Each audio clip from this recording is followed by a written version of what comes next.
quand vous avez accepté ce changement, quand vous avez dit ouvertement, moi j'accepte la part de féminin qui est en moi, que ce soit peut-être plus de sensibilité, plus à l'écoute de mes émotions, comment ont réagi les hommes qui vous entouraient? Il y avait de la curiosité, il y avait un petit peu de cynisme, comment ça réagissait? C'est variable. Ça dépend vraiment des personnes. J'ai des très bons amis du milieu rugby qui, au contraire, qui étaient très intéressés, qui voulaient en savoir plus, qui voilà. Après, il y en a d'autres amitiés qui se sont arrêtées aussi parce que ça collait plus du tout. Ah, d'accord. Donc clairement, on s'ouvre sur un autre écosystème, j'aimerais dire. Et par contre, c'est vrai que cet écosystème-là, pour l'instant, il est quand même très féminin, malheureusement. Il y a beaucoup de femmes qui vont dans des stages de développement personnel, qui vont s'interroger sur elles, qui vont être dans ces notions-là. Et c'est vrai que je crois que les hommes, en ce moment, en fait, redécouvrent ça lentement, de parler de cercles d'hommes. Voilà, des cercles de femmes, on en parle de plus en plus, mais des cercles d'hommes, on n'en parle pas beaucoup. Et je crois que ça va être très très intéressant dans les années à venir parce que en fait l'éveil du féminin dont vous parliez tout à l'heure, avec MeToo, avec des revendications qui sont vraiment importantes, provoque en fait que le masculin aussi doit se redéfinir parce que l'équilibre n'est plus le même.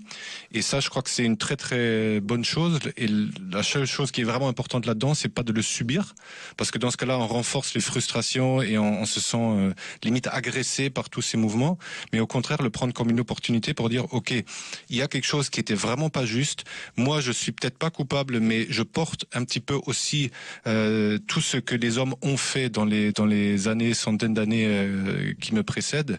Comment moi en tant que personne je peux changer, aider, apporter quelque chose qui rééquilibre les choses et qui respecte davantage un petit peu tout le monde, quoi.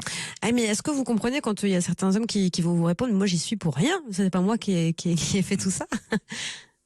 Ouais, carrément. Je viens le premier mail que j'ai reçu après la publication du livre, c'était justement un homme comme ça qui me disait, moi j'ai même pas encore ouvert le livre que déjà on s'est engueulé avec ma femme. Donc c'était assez, c'était voilà, parce que il en avait marre de devoir se remettre en question, qu'il savait plus qui il était, il essayait déjà d'être sensible, de lire plein de livres sur la méditation, sur la pleine conscience, des trucs comme ça, mais du coup il était perdu. Est-ce qu'il a le droit d'être en colère? Est-ce qu'il a le droit d'exprimer sa puissance, etc., etc. Oui. Et encore une fois, moi je crois que oui, on a besoin d'hommes forts qui expriment leur masculin de façon, on va dire, saine. C'est-à-dire que si vous êtes en colère et que vous l'exprimez parce que vous n'êtes pas d'accord avec quelque chose et que vous savez mettre des mots dessus et que vous mettez l'énergie qui va avec, ok.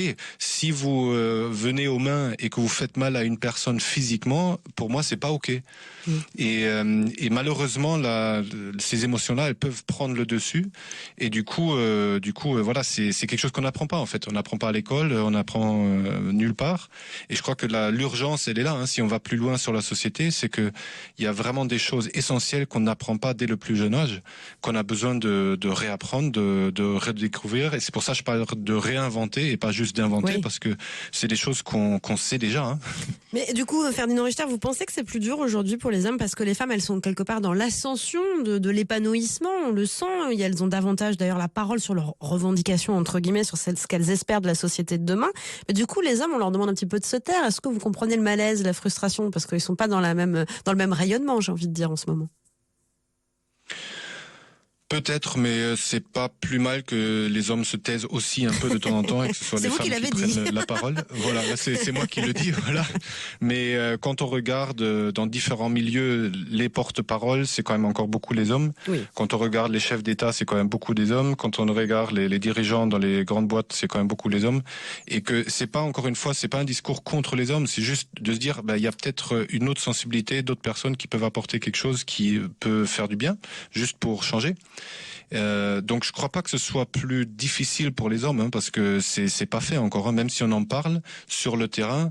Moi j'ai accompagné en coaching plusieurs femmes qui vivent qui ont vécu de l'harcèlement. C'est pas rigolo, et c'est voilà, c'est un quotidien qui c'est un vrai challenge. Et en même temps, c'est aussi des choses que peuvent vivre les hommes. Donc il faut pas non plus être dans le la tout va bien pour l'un et voilà, exactement cette caricature. Donc moi je crois que pour beaucoup d'hommes ça peut être un vrai challenge de se remettre en question. La difficulté je crois aujourd'hui c'est que vu ce qui se passe sur notre planète et l'urgence notamment climatique, il y a certaines valeurs, certains fonctionnements qu'on est obligé de changer parce qu'on peut plus continuer comme ça. Et ça peut être assez violent notamment pour les hommes parce que on est obligé de changer. C'est pas, on va dire, une revendication avec un mouvement fort des personnes qui disent nous on va revendiquer notre liberté. C'est plus je subis quelque chose. Et c'est pour ça que je reviens là-dessus, c'est qu'il est urgent que les hommes gardent leur pouvoir par rapport à ça et disent ok, on va co-construire une société avec les mouvements féministes si on veut pour créer une société où tout le monde se retrouve. Parce que si on retombe dans une société où c'est les hommes qui sont soumis, si on va dans l'extrême, et que c'est les femmes au pouvoir, oui, non, on va ça pas n'ira arranger pas les choses d'après moi. Non, faut pas les opposer, on est bien d'accord, faut essayer d'arriver à bien vivre ensemble. France Bleu, c'est déjà demain.